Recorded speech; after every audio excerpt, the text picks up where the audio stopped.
দেশে তৈরি রেলের প্রথম টার্ন টেবিল উদ্বোধনের অপেক্ষায় ৩৫০ টন ওজনের ভার বহনে সক্ষম টার্ন টেবিলটির কার্যকারিতা যাচাই শেষ। সম্পূর্ণ দেশীয় প্রযুক্তিতে তৈরি যন্ত্রটি পুরোপুরি চালু হলে অর্থ ও সময়ের সাশ্রয় হবে পশ্চিমাঞ্চল রেলওয়ের। লালমনিরহাট প্রতিনিধি আনোয়ার হোসেন স্বপনের তথ্য ও ছবিতে ডেস্ক রিপোর্ট।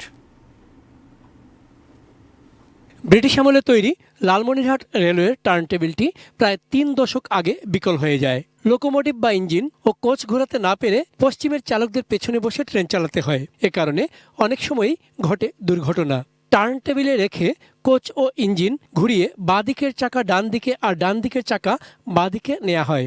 ফলে দুই পাশের চাকা সমানভাবে ক্ষয় হয়। তাতে চাকার স্থায়িত্ব বাড়ে ও কমে দুর্ঘটনার ঝুঁকি।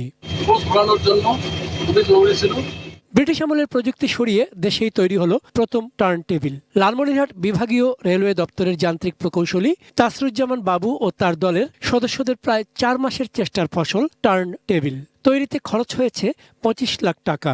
এই টার্ন টেবিলে যে আমরা কোচগুলো ঘোরাতে পারি তাহলে চাকাটা উভয় পাশে ক্ষয় হবে, চাকার দীর্ঘায়ু, চাকাটা বেশি দিন আমরা ব্যবহার করতে পারবো। পশ্চিমাঞ্চলের রেলের ইঞ্জিন ও কোচগুলো কয়েক মাস পরপর ঢাকা থেকে ঘুরিয়ে আনতে হতো।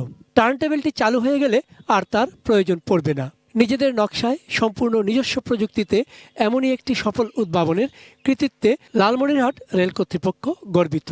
আনন্দের রেশ ছড়িয়েছে জেলাবাসীর মাঝেও। 4টা ট্রেন চলতেছে, ইঞ্জিন চলতেছে, এগুলা সঠিকভাবে যাওয়া আশা করে যে আমাদের এই টার্ন টেবিলটা খুব তাড়াতাড়ি যেন উদ্বোধন করা হয়। সঠিকভাবে রান করে সফল হয়েছে।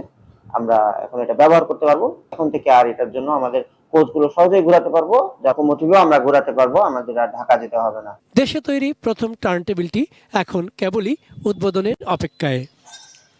চন্দন পাল, ডেস্ক রিপোর্ট, এটিএন নিউজ।